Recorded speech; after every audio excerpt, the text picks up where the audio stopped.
Bonjour, avant de commencer, j'aimerais rappeler que cette vidéo aborde des sujets religieux dans le cadre d'une discussion amicale, comme si vous étiez au café du coin avec nous. Les réflexions que nous partageons ici sont spontanées, personnelles et parfois approximatives, surtout après plus de 8 heures de live. Merci de garder en tête que rien n'est à prendre au pied de la lettre, ce sont des impressions, des réactions, des questionnements, pas des analyses expertes. Si certaines informations vous semblent incomplètes ou perfectibles, n'hésitez pas à les commenter avec bienveillance. On apprend tous ensemble. Sur ce, installez-vous confortablement et bonne vidéo.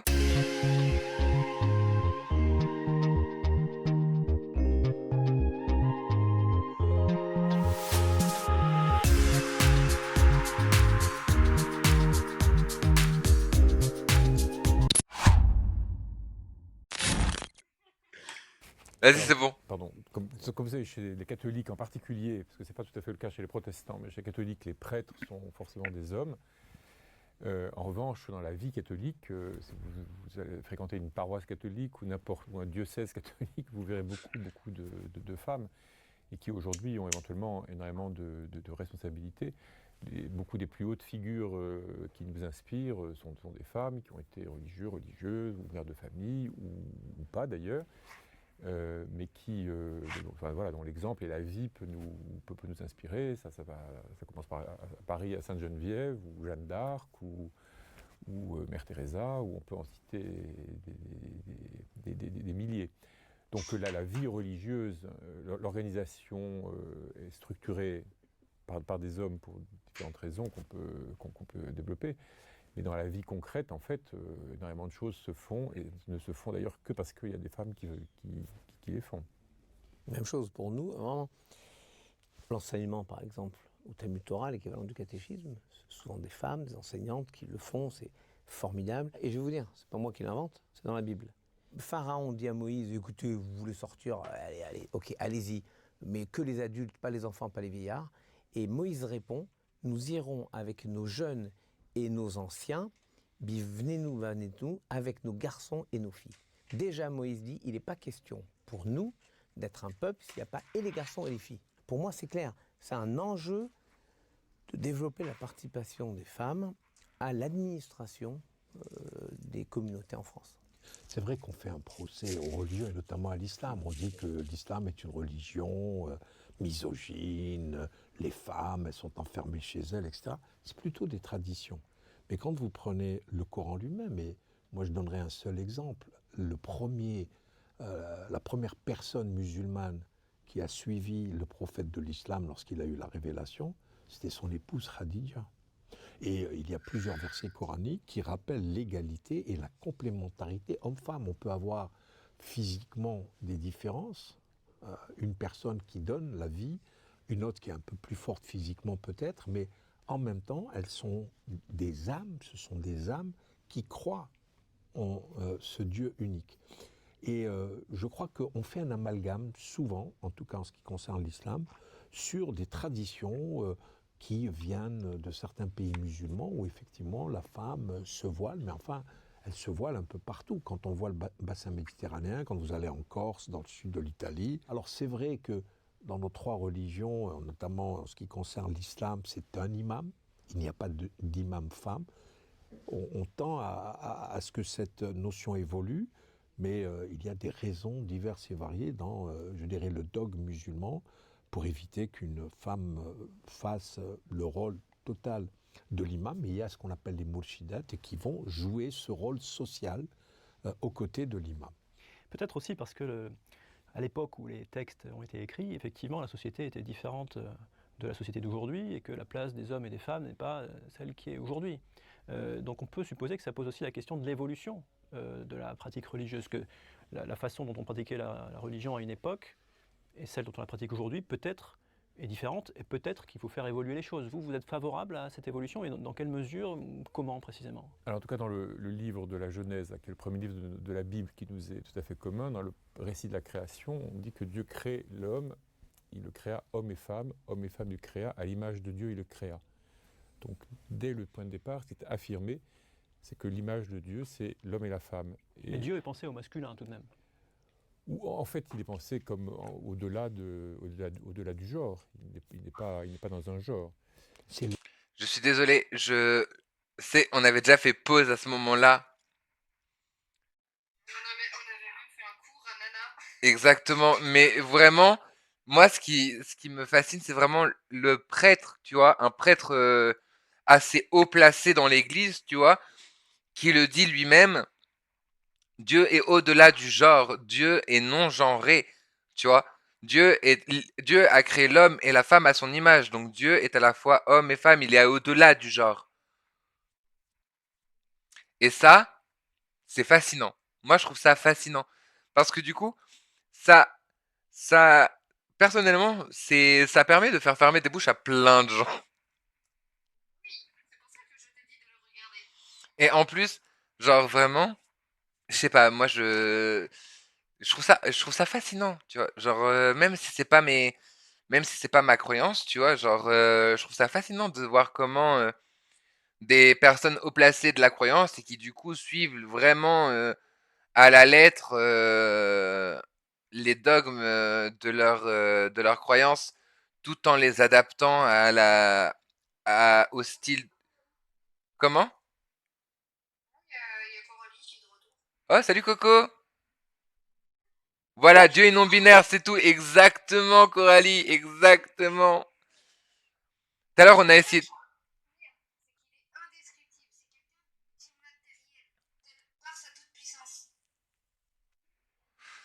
Et à la fois, oui, mais en même temps, il a créé l'homme et la femme à son image. Donc théoriquement, il est à la fois les deux. Le prêtre a raison, tu vois. C'est ça. Les hommes qui s'expriment en Il faut bien que disant nous. Ce que je voulais souligner, c'est que dans le livre de la Genèse, précisément, dès le point de départ, ce qui est posé, c'est l'homme et la femme. Pardon. Hmm.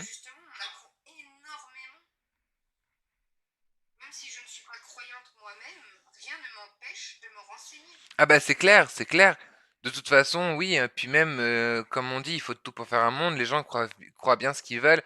Regarde, moi je suis polythéiste et voilà quoi, tant que tu me dénigres pas, je fais ma vie, je fais ma vie, tu fais la tienne, puis voilà quoi.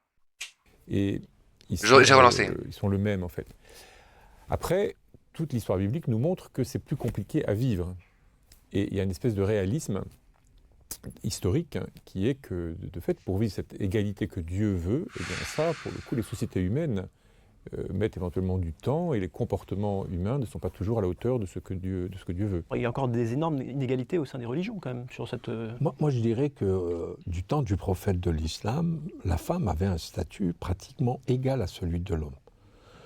Mais par la suite, c'est la société patriarcale qui s'est emparée des textes, qui a fait des interprétations et qui, doucement, doucement, au fil des siècles, on a vu la femme être enfermée dans un rôle, je dirais, moins important que celui de l'homme.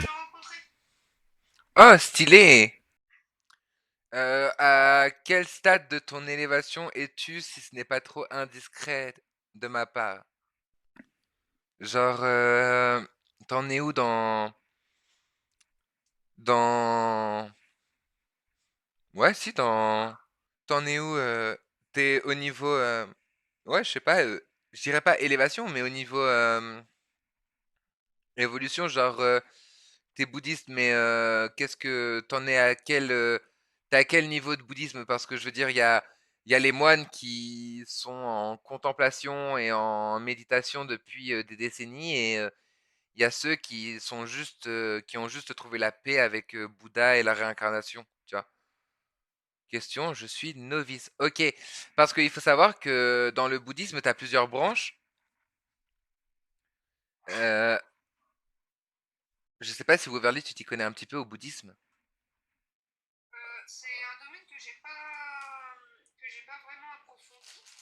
Ouais.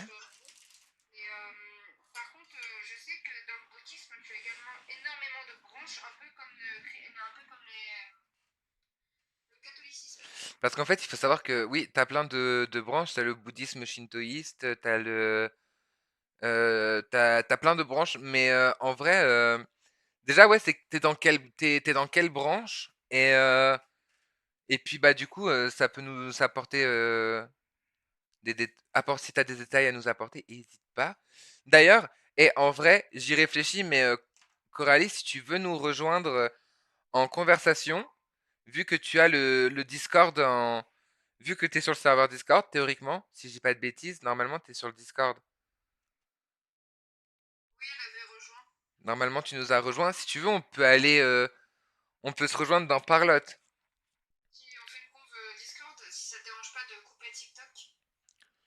Ouais, si on va sur Discord, je couperai TikTok. Donc si tu veux nous rejoindre en Parlotte, tu vas te mettre dans la salle d'attente Parlotte, c'est le salon SD Parlotte. Tu cliques dessus et nous on te glissera dans Parlotte. Ce serait, euh, ce serait trop bien. Genre comme ça, grosse discussion et tout. Puis au moins le salon Parlotte, il aurait enfin une utilité.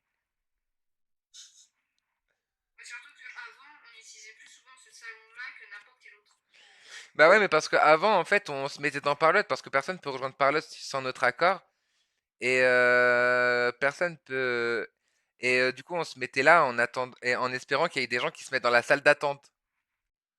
Surtout qu'en plus, normalement, tu sais, quand tu es sur PC, si on est dans un salon vocal, si tu mets ta souris dessus, tu vois qui est dans quel salon.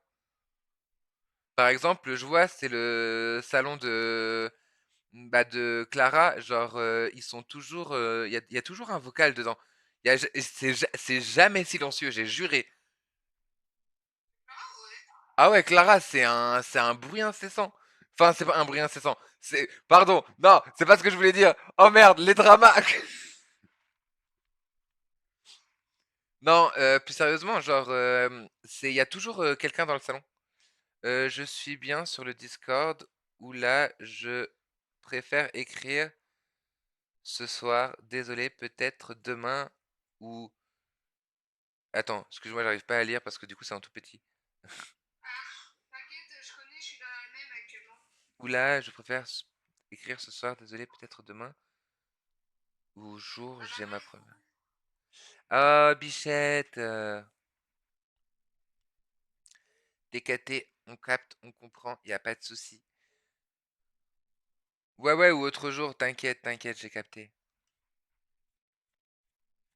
Bah, de toute façon, comme au pire, ce que je te propose, c'est d'activer les notifications pour normalement pour le serveur Discord, mais aussi pour Twitch, parce que du coup, bah, au pire, comme ça, tu louperas pas les lives déjà du lundi au jeudi, et ensuite, comme ça, t'auras plus, tu vois, genre, tu pourras nous rejoindre plus facilement et tout, genre, c'est quand tu iras mieux.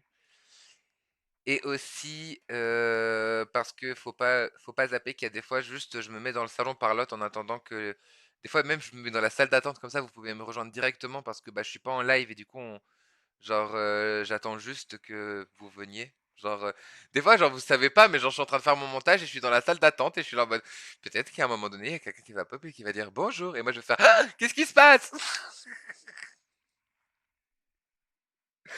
Parce que j'aurais oublié que j'étais dans la salle d'attente.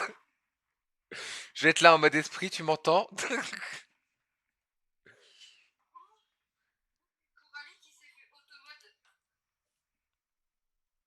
Quoi? Sur Twitch? Mais non, trop drôle.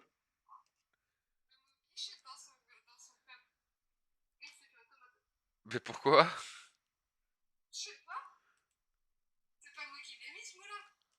Mais moi non plus.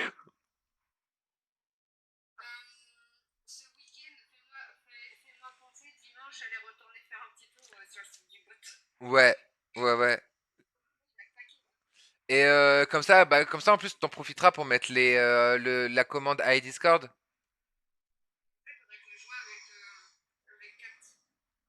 Ouais, du coup.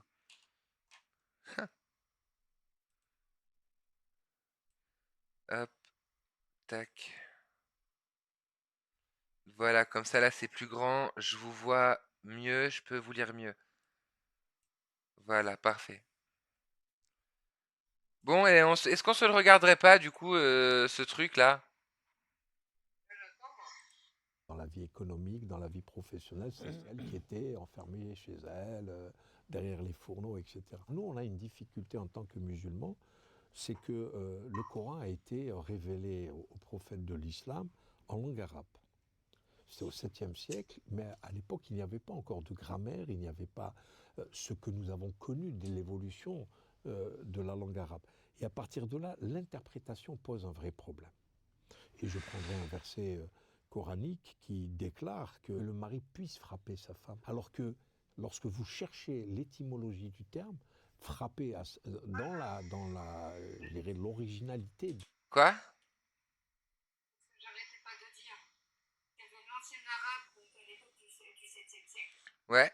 Le Coran a été écrit, donc la première langue, l'arabe. Mhm. Et ensuite, le truc, c'est que historiquement, l'arabe a évolué au moins à 5 reprises. Donc la langue de la création du Coran a été en grande partie perdue. Bah En oui. fait, c'est de la Bah ouais. Par exemple, pour la Bible, en latin, le latin, on l'utilise encore maintenant. C'est pour ça, moi, ça me fait rire. Ouais, c'est marqué dans le PTBR. Oui, mais non. Il y a encore en cours de réécriture pour qu'il soit complètement compris. Et même dans les grandes lignes, écoute, n'importe quelle femme te dira de respecter les femmes. Il te dira de jamais juger autrui. Bah ouais, c'est clair.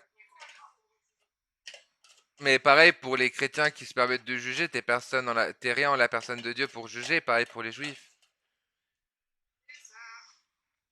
C'est basique en fait, mais les gens ils ont du mal à. Les gens ils ont du mal à voir ça en fait. Je sais pas. De ce verset, ce n'est pas frapper, c'est s'éloigner. Et donc, nous avons un grand travail à faire, notamment ici en France, sur les traductions, parce que la traduction du Coran, Pardon? Non, c'est juste que j'ai mieux compris ce que j'ai. C'est pas faux. pendant pratiquement 20 siècles, elle a été complètement utilisée pour déformer le message coranique. Alors là, on parle d'une majorité sexuelle, puisqu'il y a plus de femmes que d'hommes dans le monde, mais il y a aussi les minorités sexuelles, et notamment l'homosexualité, les homosexuels.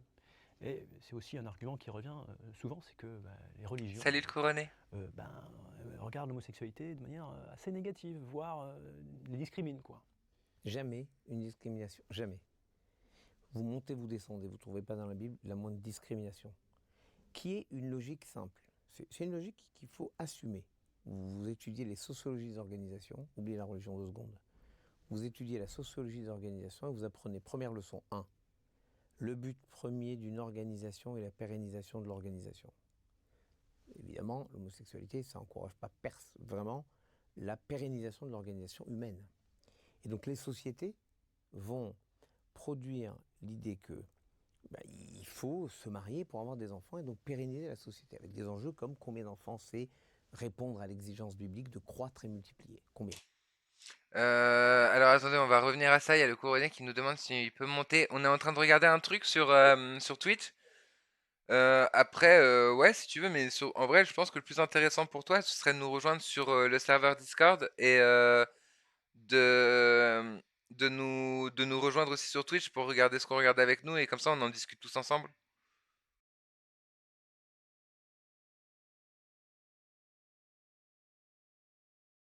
Voilà. Et du coup, je remets la question de l'homosexualité depuis le début. On a perdu le couronné. Bon, bah c'est pas grave, on fera ça il nous rejoindra plus tard ou une prochaine fois. C'est bon, on va regarder ce truc là parce qu'en plus c'est important. Ça parle de l'homosexualité et de la religion. Ça parle de la communauté LGBT et de la religion. On va pas. Alors, ne me faites pas parler comme Sydney, mais à un moment donné, il va peut-être falloir s'y mettre, d'accord? Parce que je veux bien être là. Je veux bien être la dindon de la farce, mais faut pas me prendre pour une cruche non plus, ok? Pardon. T'es prête, Waverly? Ça va là? Non, oui, ça va, Moi, ouais. ça va, je suis à 7h10 de live, ça va totalement. Par contre, il faut juste que je fasse un tout petit truc, c'est que je te baisse en termes d'appel et que je t'augmente sur le live du coup. Ah non, mais ce qui va se passer, c'est que je mute sur Discord, hein, ça va être plus rapide, hein. Mhm.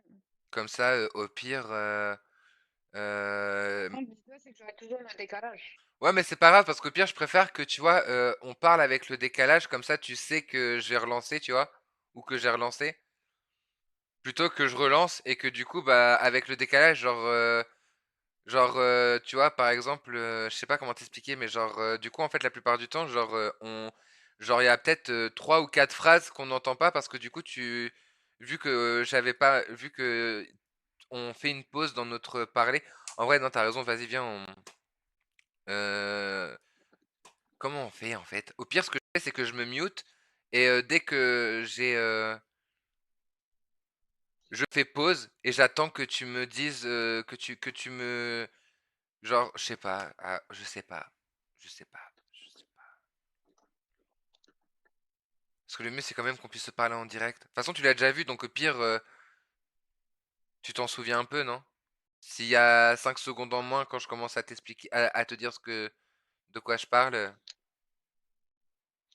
est-ce que est-ce que c'est grave? On va dire non. Allez, c'est parti. Je lance dans 3, 2, 1, maintenant. Parce qu'il y a plus de femmes que d'hommes dans le monde, mais il y a aussi les minorités sexuelles, et notamment l'homosexualité, les homosexuels. Et c'est aussi un argument qui revient souvent, c'est que les religions regardent l'homosexualité de manière assez négative, voire les discriminent, quoi. Jamais une discrimination, jamais. Vous montez, vous descendez, vous ne trouvez pas dans la Bible la moindre discrimination. Qui est une logique simple. C'est une logique qu'il faut assumer. Vous étudiez les sociologies des organisations, oubliez la religion 2 secondes. Vous étudiez la sociologie des organisations et vous apprenez première leçon 1. Le but premier d'une organisation est la pérennisation de l'organisation. Évidemment, l'homosexualité, ça n'encourage pas vraiment la pérennisation de l'organisation humaine.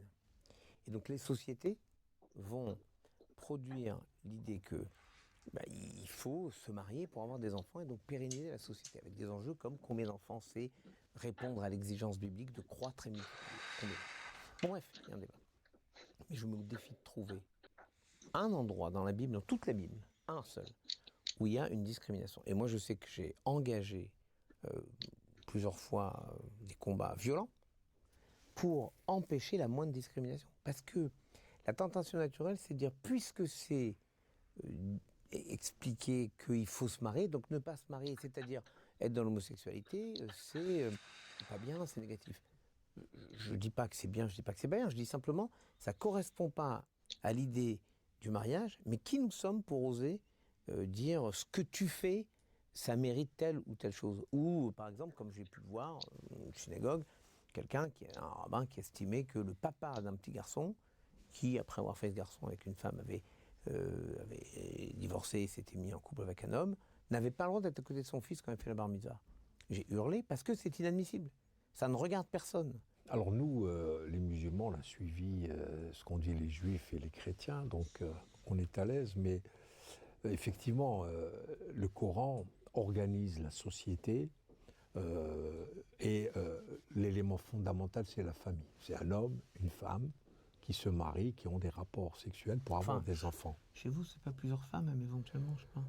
Je ne suis pas très sûr, parce que même ce verset prête à Ce que j'en dis, confusion. ça crée beaucoup de fantasmes. Je pense que vous aussi, vous avez Non, la polygamie à un non, moment pas du donné. tout. Pas du tout. Il y a un rabbin. Il y a un rabbin en 1500 qui a interdit la polygamie. Oui, en 1500, mais avant. Ah, moi je sais pas. Ah ouais, maintenant. oui. Ah oui. Nous, bon, je peux en parler de ce verset coranique. Ah oui, c'est vas-y, vrai on qu'on dit que l'homme peut épouser une, voire deux, voire trois, voire 4 femmes. C'est un peu sexiste. Mais, pardon? Par rapport aux femmes, pour le coup, ça manifeste les inégalités entre les hommes et les femmes.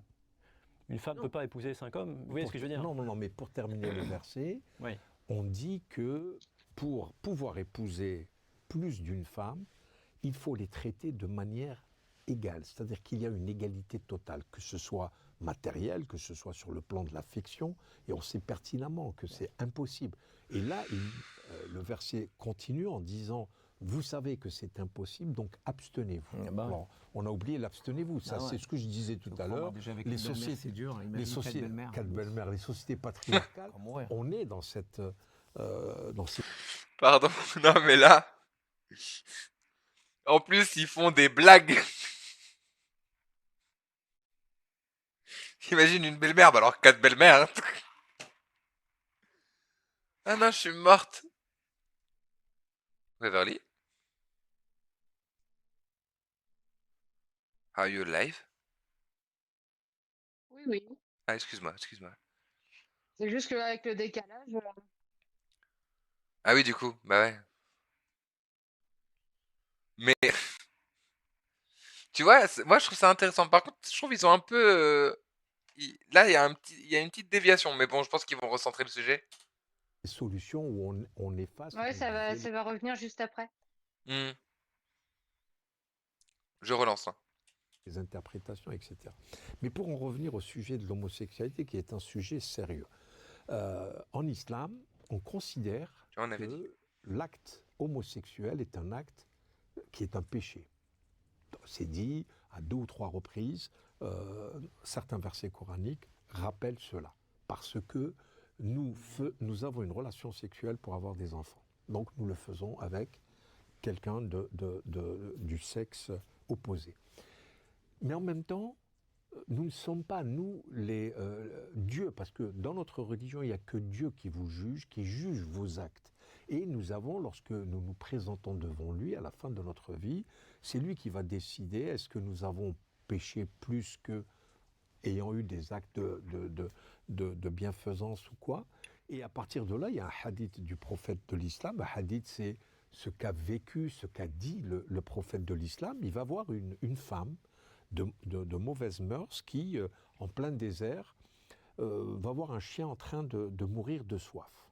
Et la dame se penche et va lui donner sa gourde à boire. Le chien, dès qu'il est rassasié, va se lever, il va partir en courant, et le prophète de l'islam, en regardant cette scène, il va s'exclamer en disant « Cette femme ira au paradis ». Alors, ses compagnons sont tout à fait étonnés en disant « Mais prophète, c'est une femme de mauvaise mœurs, elle donne ça à un animal » et lui dit « Elle a sauvé une âme ». Donc, vous voyez que cette femme qui a des relations avec des hommes en dehors du mariage, etc., donc c'est un péché, mais en même temps, elle a commis un acte pour sauver une âme, et à partir de là, elle va au paradis. Donc, nous, en tant que Mosquée de Paris, nous rencontrons plusieurs personnes qui sont dans cette situation. Nous, on a reçu plusieurs transsexuels qui sont malheureux comme tout et qui posent la question aux imams. Voilà ce que j'ai fait, j'ai changé de sexe, mais est-ce que je suis toujours musulman? Bien évidemment, quand on leur répond, oui, vous êtes toujours musulman. Donc ça, c'est quelque chose qui est important à dire, parce que nous avons dans nos communautés respectives, nous avons ce genre de personnes qui déjà souffrent énormément de leur situation. Comment leur donner la possibilité de se considérer faisant partie d'une communauté religieuse? Et je crois qu'il est important de leur dire les choses très simplement, parce que, comme disait tout à l'heure le grand rabbin, c'est vrai que dans l'organisation de la famille vue des religions monothéistes, c'est une certaine organisation, et surtout à l'époque, il y avait des relations entre le père et la fille, entre le frère et la sœur, etc. Et l'islam est venu pour mettre un terme, dans la région où il y a eu cette révélation, à ce type de pratique. Donc, Alors là, je dis plus 10 points pour l'imam. Vraiment, genre, je suis agréablement surprise. Genre, bon, après, tu me diras, théoriquement, c'est pas étonnant. Comment?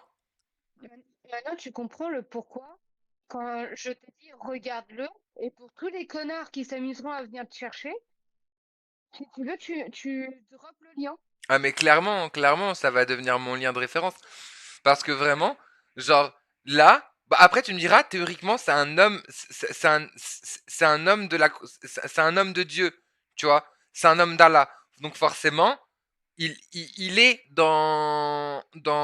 Il est légitime. il est légitime, il est dans le non-jugement, il est dans la croyance d'Allah, il est dans son chemin avec Allah, et il prend pas la tête en fait. Enfin, c'est pas il prend pas la tête, il a compris les. Bah, de toute façon, il est imam, donc il a forcément compris les dogmes, mais genre, tu vois, genre, comme il dit, en fait, tant que. Mais en vrai, en même temps, pour moi, c'est logique en fait que comment une divinité, peu importe qui elle est ou de quelle religion elle est, comment une divinité peut refuser simplement peut te refuser simplement pour ce que tu es, enfin pour ce que justement pour ce que tu es, alors que à la base tu es une bonne personne. C'est pas ton orientation sexuelle, ton genre ou tes attirances ou quoi qui font de toi une mauvaise personne. C'est tes actes en général, genre si t'es du genre à shooter dans le sandwich d'un sans-abri au lieu de lui en acheter un, effectivement, ton compte assez net il va diminuer, hein. Genre, par Mm. contre, si justement tu donnes ta nourriture aux gens dans le besoin, tu aides les gens dans le besoin, et ça par bonté d'âme, pas pour faire augmenter tes points, tu vois, juste parce que bah c'est dans ta nature, tu vois, bah c'est encore 1000 fois mieux, tu vois. Genre, genre là, ton compte SNet, il est positif plus plus, tu vois. Mm. Non, moi, maintenant, tu comprends. Genre, je suis Comme ça, agréablement surprise. maintenant, les prochains qui viendront te péter les couilles sur TokTok, etc., sur le fait que Allah machin, ou que Dieu machin, ou que n'importe quoi, tu vois, Mais déjà ces gens-là, bah, j'avais déjà tendance à tu leur dire, t'arrêtes de- oui, tu leur dis juste, au lieu de toi te fatiguer, va écouter le grand imam de Paris et reviens me parler après. de fou, ou va écouter, c'est quoi, c'est le prêtre de... Alors là, tu as c'est un évêque. Ah, c'est carrément un évêque, excusez-nous, monsieur l'évêque.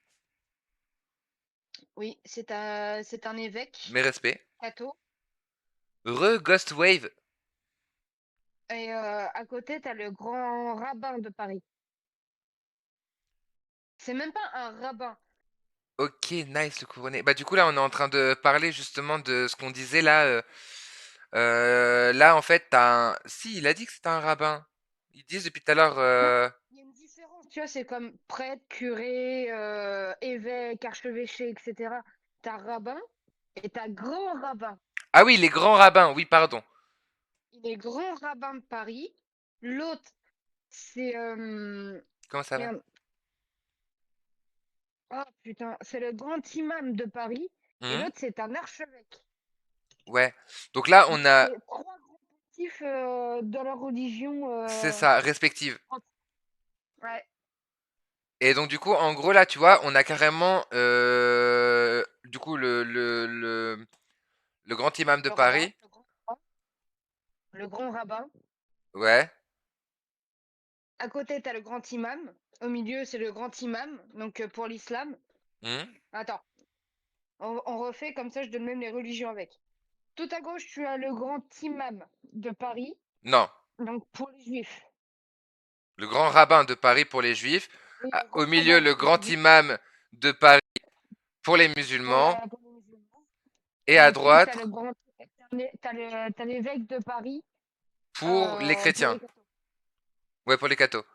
Et donc du coup, là, t'as le grand imam de Paris qui vient de dire, moi, ça m'est arrivé très souvent dans ma mosquée que des personnes transsexuelles viennent me voir et me disent, mais est-ce que du coup je suis toujours de profession musulmane?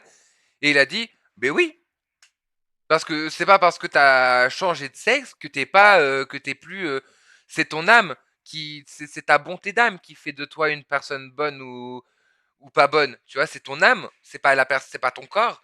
Puis même, pour revenir à ce qu'on disait, parce que tu disais, oui, au pire, tu leur donnes cette vidéo, mais tu sais que déjà, les gens qui me disaient, oui, mais Dieu, machin, mais en fait, déjà, Dieu est non-genré, donc théoriquement, genre, ce que tu dis n'a aucun sens. Et puis en plus, j'ai envie de te dire, qui te dit que c'est pas l'épreuve que Dieu a mis ou mise sur mon chemin, justement, pour... Ah, j'arrive pas à rejoindre la discussion. Pourquoi? Bah, c'est normal, il peut pas remonter avec nous. Oui, Il doit aller dans la salle d'attente. faut que tu ailles dans la salle d'attente et on te met dans la discussion avec nous. Mais donc du coup, en gros, genre je sais quoi? Oui, qui vous dit que c'est pas l'épreuve qui a été mise sur mon chemin, tu vois? De pas être né dans le bon corps. Si ça se trouve, c'est comme ça que Dieu a voulu gérer, tu vois, et on sait pas. Non, mais il y a ça, et en plus, juste de base, ils ne sont personne, ce ne sont que des grains de poussière, donc ils ne sont personne pour être aptes à te juger. La phrase que j'adore, ils ne sont ils ne sont rien en la personne de Dieu pour me juger. C'est ça. Du coup, là, faut que tu reviennes dans SD Parlotte et ensuite on te glisse avec nous. Et en même temps, faut que tu gardes le live à côté pour regarder la vidéo.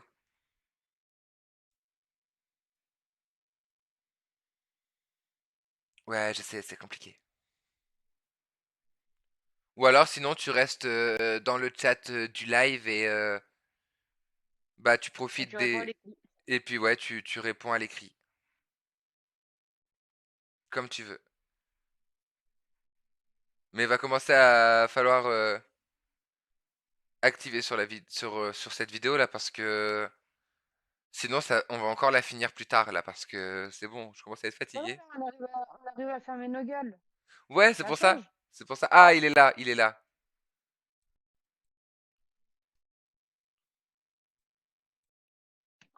Salut. Ah bah c'est bon, ça marche. Oui, bah oui, c'est bon, je t'ai mis. T'as le live à côté? Ouais, attends.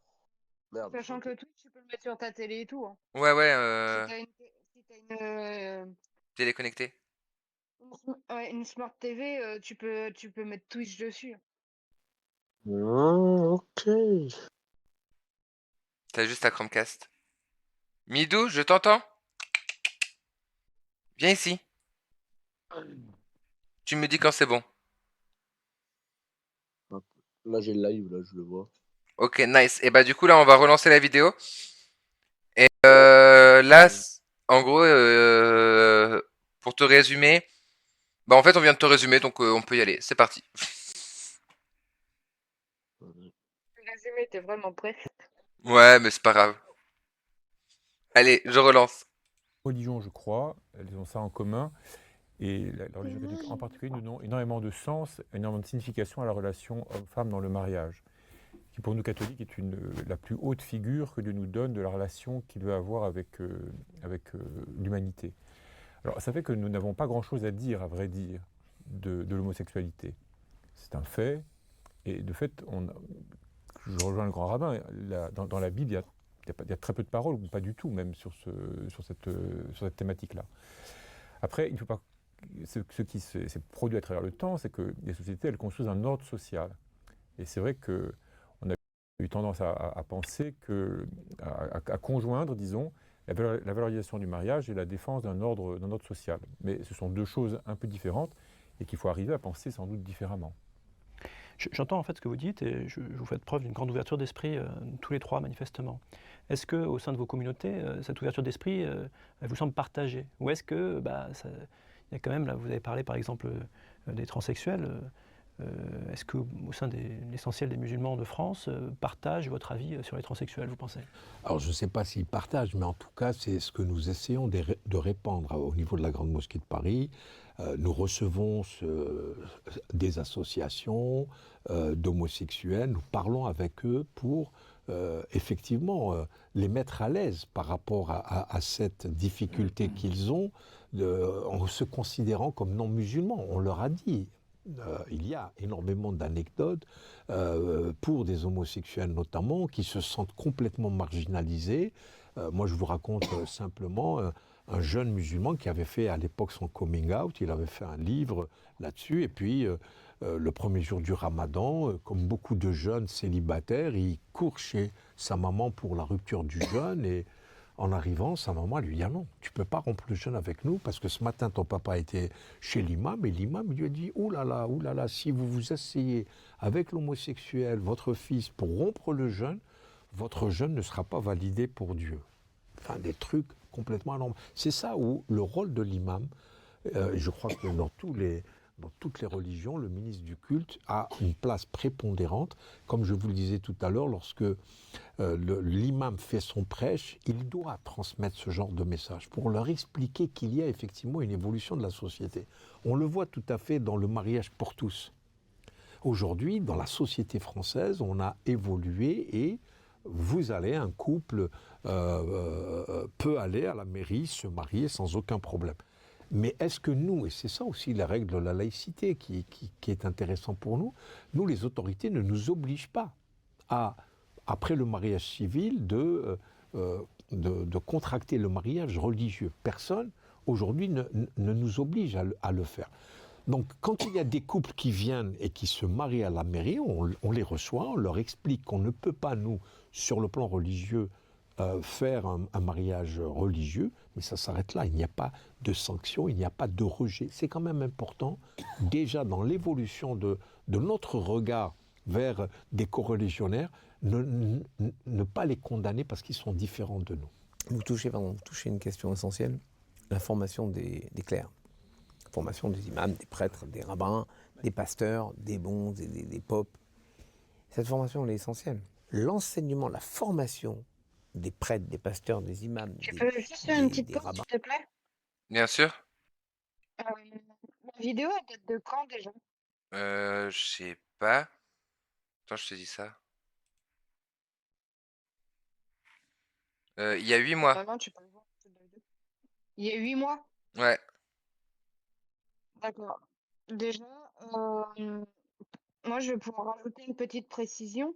C'est Mhm. qu'au niveau de l'Église, maintenant, un mariage homosexuel peut être célébré à l'Église, car le pape Benoît XVI, feu monsieur Benoît XVI, Oui. a autorisé le mariage homosexuel dans les églises. Oui. Parce que l'amour doit être célébré. Et non rejeté. Ouais, donc là, tu vois, t'as l'évêque qui dit oui, mais machin, truc. Non, Mais c'est pas l'évêque encore, c'est le grand. Là, l'évêque, il n'a pas, l'évêque, il n'a pas encore parlé. Là, il y a que le grand imam et le grand rabbin pour l'instant. non, il en a parlé. Il en a parlé justement d'homosexualité, etc. Oui, Ah, mais il a dit. Oui, mais ils ont pas. Oui, aussi, oui. Ouais. Si, il en a parlé en disant que justement, pour eux, la confection d'une famille, c'est un homme, une femme se marient pour avoir des enfants. Et que pour lui, d'accord, là je précise bien, pour lui, selon son regard à lui, vu ce qu'il nous a dit tout à l'heure, que Mhm. justement, ça ne regardait pas justement les personnes homosexuelles. Or, c'était en 2018, Mhm. peut-être, que Benoît XVI, justement, a autorisé le mariage homosexuel dans les églises. C'est le pape, donc c'est-à-dire C'est le la même plus... année où ils ont aboli la loi où tu étais obligé d'avoir fait ton opération, la vagino pour le changement de sexe et la phallo pour le changement de sexe aussi. Le couronné Oui, a du reglissé. coup... Ouais, je sais, il y a juste à regarder le chat Twitch. J'ai plus de batterie sur tel. À plus. Mais Ça du coup, marche, bisous, bisous. mais du coup, tu vois, le pape, c'est-à-dire la personne au niveau de l'Église catholique Mhm. la plus proche de Dieu, Mhm. d'accord, Ah. a dit que justement c'était autorisé car seul l'amour comptait et la pureté de l'âme aussi. Ouais, et Si d'ailleurs, ça a l'amour fait débat était pendant aussi. longtemps. Ouais, mais aujourd'hui, tu vois, c'est quand même resté. Hein. Ouais, mais il y a encore des églises qui refusent parce qu'il y a des prêtres et des curés cons. Bah, quand tu regardes, moi j'ai carrément été viré, donc bon. Oui, toi, t'as été excommunié carrément, donc qu'est-ce que tu veux quand même pas. D'ailleurs, en vrai, tu serais croyante, je pense que t'aurais pu faire une lettre adressée au pape pour lui demander de te réintégrer à la. Non, Oui, mais parce que. non, parce que le nombre de courriers que le pape reçoit par jour. Ouais, mais je veux dire, si tu l'avais fait en 2018, tu sais. Non, mais ça aurait rien changé. Avec le nombre de courriers que le pape reçoit par jour, ma lettre, elle serait passée aux oubliettes. Hein. Bah, tu sais, les secrétaires du pape répondent, hein. Les secrétaires du pape, ils répondent, hein. Et s'il faut, ils peuvent. Enfin, ça a déjà été vu que justement, il y ait des évêques ou même des fois des archevêques qui soient envoyés dans des églises parce que il y a eu des. Midou, descends de là, il y a les boutons. Parce qu'il y a eu des dénonciations justement d'abus d'abus d'autorité dans des églises et tout, même des. Après, bon, évidemment, c'est sûr que quand t'es dans les ordres, c'est plus simple, t'as plus facilement une réponse. Parce que regarde, c'est souvent que les bonnes sœurs qui écrivent à la mère supérieure aient une réponse qui, d'ailleurs, d'ailleurs, pour les bonnes sœurs, c'est plus simple d'envoyer à la mère supérieure pour que ce soit transmis au pape. Info intéressante. Non, en fait, le truc, c'est que justement, t'as des cardinaux dans chaque pays. Pardon. T'as des cardinaux dans chaque pays et c'est eux qui doivent gérer le pays. Et Oui, ensuite, faire des réunions justement le pape. avec le pape de temps en temps. D'ailleurs, ouais, c'est. Ah, je me rappelle, je sais plus c'est quoi comme film, mais il y a un film.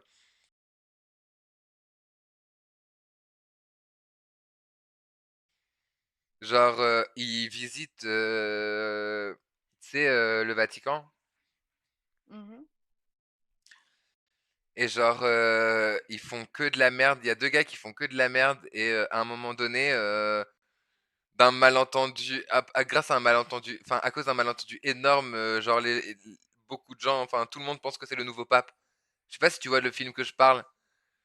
Genre, Non, l'enchaînement, il est magique. En gros, genre, il prend un il prend, tu sais, la coiffe du pape. du pape. Et sans faire exprès, il lui fout le feu. Il la met dans la cheminée qui dit que le pape est mort. Du coup, enfin, ça fait la fumée que le pape est mort. Ensuite, il y a la fumée qui dit qu'ils ont élu un nouveau pape. Et il apparaît, et tu sais, il se tombe dans les rideaux, il s'enroule, il a la. Et genre, vraiment, on dirait qu'il est nouveau pape qui débarque comme ça sur le balcon et pour saluer la foule. C'est. Non, ils ont fait sonner la cloche de Saint. C'est la cloche de Saint Thomas, je crois? Non. Enfin, la cloche là qui dit que le pape est mort. Et ensuite, il y a la fumée qui dit qu'ils ont élu un nouveau pape. Genre, mais c'est n'importe quoi. Genre, si je retrouve la. Si j'y retrouve, je t'envoie. C'est gaulerie de fou. Mhm. Ben, c'est important et on peut changer d'état d'esprit. Et donc pour nous, c'est essentiel cette formation. C'est ce dont je vous parlais sur la formation qu'on a fait il y a encore quelques jours seulement, sur les violences sexuelles potentielles dans nos cultes. Et on ne voulait pas que ce soit un seul culte. On est tous concernés. Donc on travaille sur cette acceptation de l'autre, non pas comme une sorte de condescendance, il faut bien les accepter comme il est, mais comme la reconnaissance pleine et entière de l'humanité de chacun et de chacune. Il y a un point majeur, Ah, c'est ça, c'est beau ça. la place de l'humour. Est-ce qu'on peut rire de Dieu? On fait que ça. Ou Dieu, Dans le judaïsme, on fait que ça. ou Dieu rit de nous, mais Mais oui, on peut rire. Ce qu'il faut, c'est ne jamais essayer de ne jamais rire pour blesser. Maintenant, il y a une culture française de la dérision et je dirais oui, de la critique et parfois acerbe. Ça fait partie de la règle du jeu pour moi, il n'y a pas de souci. mais la question, en tout cas, c'est pas Dieu qu'on offense, c'est les hommes qui sont offensés, c'est les hommes qui se trouvent blessés, méprisés dans les représentations qui ont le plus de sens pour eux. Bon, personnellement, je pense qu'il faut accepter et passer par-dessus. C'est-à-dire que, en fait, ça n'a pas, ça n'a pas d'importance, ça ne devrait pas nous impacter de cette façon. Mais je pense que la plupart d'entre nous essayons de respecter les uns et les autres. Et on n'a pas à mépriser ou à donner l'impression qu'on méprise d'autres êtres humains. Donc toute la question très compliquée, enfin, apparemment très compliquée autour du blasphème, enfin, personnellement je trouve qu'elle aurait été relativement simple. Si quelqu'un veut offenser Dieu, c'est comme une sorte de défi prométhéen, vous voyez, face à Dieu comme ça. Bon, ben, c'est son secret à lui, c'est son problème à lui. Et il le réglera avec Dieu comme Dieu voudra le régler. Il n'y a pas d'homme qui puisse interférer là-dessus. Après, c'est une question de langage. Je pense que il Ça, faut c'est vrai, accepter ça. que la critique sur la critique des hommes de religion, la critique des hommes de Dieu, ça, elle est toujours salutaire. Voilà. C'est peut-être pénible, peut-être désagréable, même pour des croyants, d'être moqués, c'est pénible. Mais en fait, au bout du compte, c'est toujours salutaire parce que ça nous aide à aller vers la vérité, vers la justesse, et qu'il y a bien des choses dans les comportements des religions qui méritent d'être critiquées. Le mot blasphème a été prononcé, je ne sais pas ce que vous en pensez.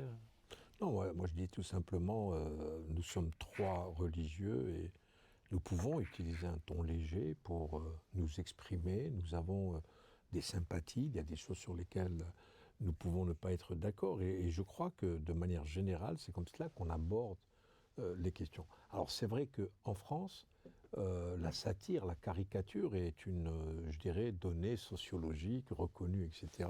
Nous, en tant que musulmans, nous l'avons mal vécu, notamment avec les caricatures, de ce qu'on a appelé les caricatures de Mahomet avec Charlie Hebdo, etc. Moi-même, en tant qu'avocat, j'avais attaqué en justice Charlie Hebdo et j'essayais d'expliquer pourquoi nous le faisions. D'abord, il y avait, je crois, 12 ou 14 caricatures, on n'en avait retenu que 3. Et j'avais expliqué que les autres ne nous gênaient pas plus que cela. Nous l'avions fait surtout par pédagogie, par rapport à la communauté musulmane, pour leur expliquer que dans un contexte où à l'époque, c'était un contexte très violent, on brûlait des drapeaux français un peu partout dans certains pays musulmans, on avait même tenté d'incendier des ambassades, etc. Nous, on s'était dit, ici en France, lorsque nous ne sommes pas contents, nous recourons au juge. Nous saisissons les tribunaux, c'est le juge qui va statuer. Nous avons perdu cette affaire devant les tribunaux et on n'a pas cherché à faire appel. Et lorsqu'il y a eu le procès de Charlie Hebdo en 2020, je venais à peine de devenir recteur de la Grande Mosquée de Paris, j'avais publié un texte en disant que Charlie Hebdo continue ses caricatures, même comme disait Monseigneur de Moulin-Beaufort, effectivement, ça peut nous faire mal parce qu'on touche à notre croyance, et notamment en islam, le prophète de l'islam a une place prépondérante dans l'exercice de notre culte, mais en même temps, c'est la vie, il faut accepter que les autres puissent se moquer de nous, se moquer de notre religion.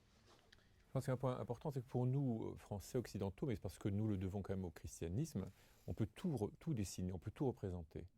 Pour les musulmans, on ne peut pas tout représenter. Et donc, le dessiner, c'est pas anodin. Alors, il faut qu'ils apprennent à vivre dans un contexte où on représente tout. Dans un pays musulman, on ne met pas des dessins partout, on ne dessine pas le visage humain. On considère qu'il y a une espèce de violence. Et je trouve que ça vaut la peine pour nous quand même de nous demander, voilà, qu'est-ce que ça veut dire représenter quelqu'un ? Est-ce que c'est si anodin que cela ? Est-ce que c'est purement esthétique ? C'est toujours intéressant de voir qu'il y a des cultures qui sont développées sans représentation de la figure humaine. On n'est pas obligé de ne les voir que comme une forme inférieure de civilisation. Ça nous renvoie aussi à une question, et ça nous aide à réaliser ce que nous faisons quand nous décidons, que nous représentons. Quand les textes ont été écrits, il n'y avait pas l'intelligence artificielle, il n'y avait pas Internet, il n'y avait pas le téléphone portable. Comment vous faites, du coup, pour parler de ça ? L'intelligence artificielle, on en parle beaucoup dans l'espace public, mais... Des invariants. De mon point de vue, il y a des invariants dans l'histoire humaine. L'humanité a toujours essayé de se dépasser. Que ce soit, regardez le dopage sportif par exemple.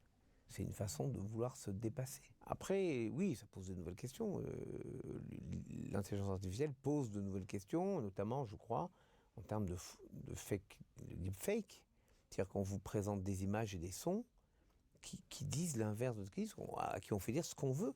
Et comme on est parfois un peu prisonnier, nous sommes dans un monde prisonnier de l'image, où sur TikTok, Snapchat, tout ce que vous voulez, vous allez voir que je dis qu'il faut embrasser l'islam, par exemple, il faut tous devenir musulmans, parce qu'un ordinateur va me faire dire ça, les gens vont voir ça. Si on n'a pas le moyen de détecter que c'est faux, ça pose problème. Parce que nous sommes une société encore prisonnière de l'image, on n'a pas acquis la possibilité de se libérer de l'emprise de l'image. L'enjeu, c'est qu'est-ce que vous faites avec. Donc ça, pour moi, c'est un invariant. Et c'est pas parce que dans la Bible, il n'y a pas Internet, que j'arrive pas à réfléchir à Internet avec ce que la foi m'apporte comme réflexion sur l'humain, parce que l'humain, lui, n'a pas changé. Comme il a dit, lui.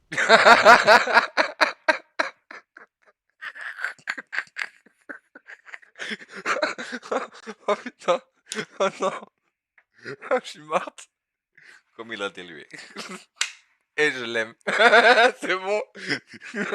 C'est mon préféré des trois.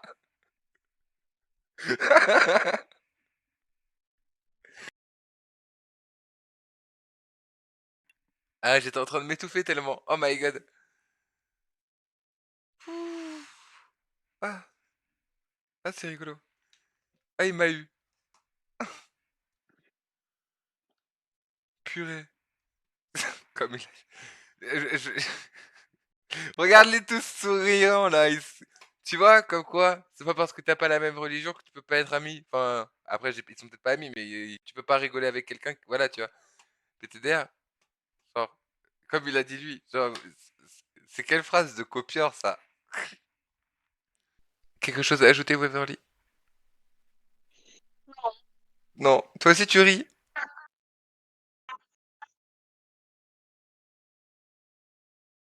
J'ai pas compris. Non, non. Ah, d'accord, donc c'est un truc que tu regardes derrière. Oui, en fait, c'était pas prévu.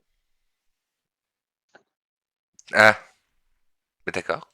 C'est pas grave.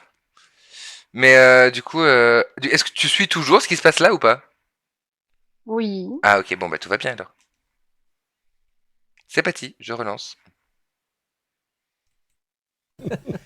Je vous remercie de cette discussion qui, en fait, si je vous écoute, effectivement, il y a une grande ouverture d'esprit. On a l'impression que c'est possible de discuter sans partager la même religion. Mais pourquoi vous aviez le préjugé que religion égale fermeture d'esprit? C'est intéressant de savoir ça. Alors c'est une bonne question. En Non, fait, c'est j'ai moi pas- qui l'ai posé. j'ai- ben, je- Répondez à ma je vais vous- question. je vais vous- pour moi, c'est pas un préjugé, c'est-à-dire que je constate malgré tout que parfois, alors pas tout le temps et dans la majorité des cas, finalement, ben, la vie se passe plutôt bien, mais parfois il y a des incompréhensions peut-être ou des méconnaissances. Et là, j'ai l'impression que tous les trois vous parlez la même langue, si j'ose dire, mais j'ai l'impression que parfois c'est pas le cas. Je me trompe peut-être. Hein. Vous avez dit un mot, je crois, très important, c'est la question de la connaissance aussi. C'est-à-dire il faut faire l'effort de connaître l'autre et en prendre le temps. Et c'est souvent ce qui nous manque dans la vie humaine. Nous ne faisons pas l'investissement suffisant qu'il faut en temps, curiosité, en intérêt, pour essayer de connaître l'autre et de comprendre réellement, et de comprendre ce que lui met dans tel comportement, dans tel aspect de sa foi, dans tel aspect de sa croyance, de sa représentation du monde. Voilà. Et ça c'est pourtant un des plus beaux efforts que l'humanité puisse produire. Je vais vous raconter un truc à mourir de rire. Mais c'est ce qui illustre ce que le Beaufort vient de dire. J'étais dans l'armée et un général qui me dit je suis énervé, j'ai un voisin qui hurle tout le temps. Il habite au 3e, il hurle pour appeler sa femme, il ne peut pas ouvrir sa porte normalement. Qu'il appelle sa femme. Je lui dis je parie que c'est le samedi. Ouais, c'est vrai, c'est le samedi. Je lui dis je parie qu'il y a une porte électrique dans l'immeuble. Oui, il me dit oui, c'est ça. Je dis voilà, le samedi, il ne peut pas utiliser l'électricité dans le judaïsme.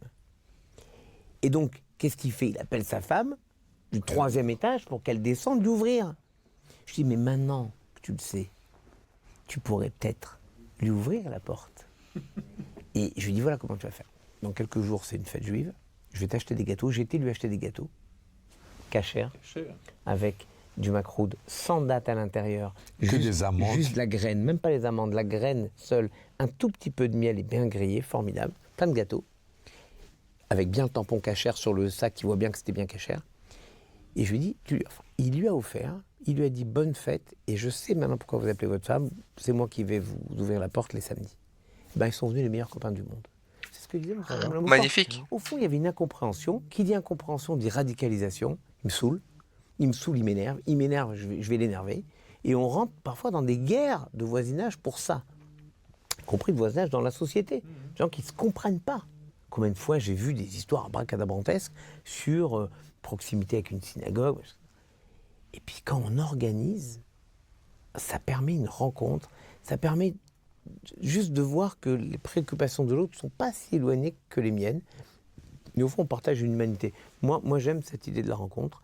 Et ne croyez pas que nous soyons des mutants des sociétés françaises. C'est ce qu'on essaie de faire passer à nos prêtres, je crois, à nos imams, à nos rabbins, Et à nos tous les autres, pasteurs, d'ailleurs. et à l'ensemble de la société, aux fidèles, hommes et femmes. On essaie de dire ça, mais il faut du temps, on travaille sur les rencontres. Il y a des moments où on va dans les lieux de culte de l'autre, c'est des moments formidables en général. Mais il faut du temps, aussi avoir cette patience de faire et de refaire et de recommencer, de ne jamais désespérer. Au fond, c'est le jeu de l'humanité, de ne jamais abdiquer et de ne jamais tomber dans les préjugés. Parce que le préjugé brise toute possibilité de rencontre. J'adore une phrase de Christian Bobin. Oui, je cite La Concurrence, c'est un écrivain catholique qui est mort il y a 2 ans et qui a écrit des livres merveilleux dans un livre qui s'appelle Le Trébat, qui est consacré à saint François d'Assise. Donc, Christian Bobin dit « On sait très peu de choses sur saint François et c'est mieux ainsi, car à trop savoir de choses sur quelqu'un, cela nous empêche de le rencontrer. » Et moi, je crois important de rencontrer l'autre plutôt que de se faire une idée de l'autre sur des préjugés. On discute sur Brut, on prend le temps de discuter. Est-ce que les médias, qui pourraient jouer ce rôle de compréhension des uns et des autres, quel jugement vous portez sur la façon dont les médias, Les médias ont parlent peu de de religion temps comme vous. Peu de gens nous donnent autant de temps. Bien sûr. C'est très rare. Et oui. franchement, C'est sûr. ça- Quand on arrive, on nous dit 2 minutes. Je vous remercie de le prendre. Attends. Moi, on me donne 2,30. Ah, parce que... Parce que je suis ancien. Allez-y à vous. Premier. Non, ce que je voulais dire, c'est que avoir un préjugé, c'est en fait accepter la Défi. facilité. Alors que nous, on fait l'effort d'aller vers l'autre. Et je terminerai par un verset coranique qui dit que je vous ai créés différents les uns des autres pour aller à la rencontre de l'autre et pour le connaître. C'est je crois, le message universel que nous devons avoir, de pouvoir aujourd'hui s'intéresser à l'autre. Et je crois que nous essayons de donner cet exemple. Alors, on a bien dit qu'on avait des divergences, mais en même temps, le fait de se parler, le fait de mieux se connaître, à ce moment-là, ne serait-ce que d'avoir du respect pour l'autre, c'est quand même très important. Et je crois que dans nos sociétés qui sont aujourd'hui fracturées, où on a, notamment après le Covid, cette période difficile où on se remettait en cause, c'était une remise en cause existentielle, aujourd'hui on est encore en train de subir ces difficultés. Vous m'en voulez, je lui en veux, etc. Alors qu'en réalité, le fait simplement de s'intéresser à l'autre, que nous croisons dans la rue, moi je rappellerai simplement, il y a un hadith du prophète, simplement sourire à l'autre. C'est capital parce que vous ne savez pas ce qu'il est en train d'endurer, ce qu'il est en train de vivre comme épreuve. Et le fait de lui sourire, c'est une forme d'aumône que nous donnons. Arrête, Et je c'est crois que putain. c'est Arrête, un arrête. message que nous tous, nous devons donner au-delà de nos différences dogmatiques. On peut toujours critiquer les médias, et c'est sûr qu'il y a un système médiatique dont il est facile d'analyser les effets pervers. Mais ça nous renvoie quand même à notre responsabilité à chacun. Et je voudrais dire ceci, c'est que la chance de notre époque, c'est que les médias sont multiples. Nous ne sommes plus à l'époque où il y a un média imposé, enfin un seul média possible, une seule télévision, une seule radio, etc. Aujourd'hui, on peut choisir. Donc c'est nous qui choisissons ce que nous écoutons. C'est nous qui choisissons ce que nous regardons. Nous ne sommes pas obligés d'aller vers le plus violent, vers le plus méprisant, vers le plus agressif, vers le plus abétissant.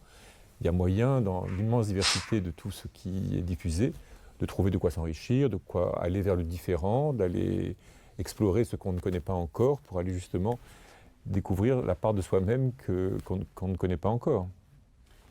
C'est une belle conclusion.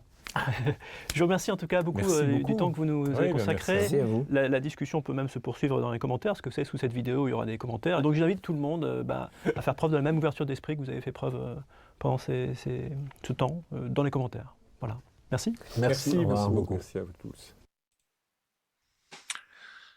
Eh bah, c'était ça un pot. Non, franchement, c'était bien. J'ai bien kiffé. Tu vois, je te l'avais dit. Ouais, de toute façon, je te fais confiance pour ce genre de choses, tu me connais assez, hein. Bref, sur ce, c'est la fin de cette vidéo. Je suis désolé, j'ai oublié de vous enregistrer un petit message de fin, donc du coup, vous allez avoir ça. Sur ce, je vous souhaite à tous et à toutes une excellente journée, soirée. Restez déterminés, croyez en vous, et des poutous. Bye.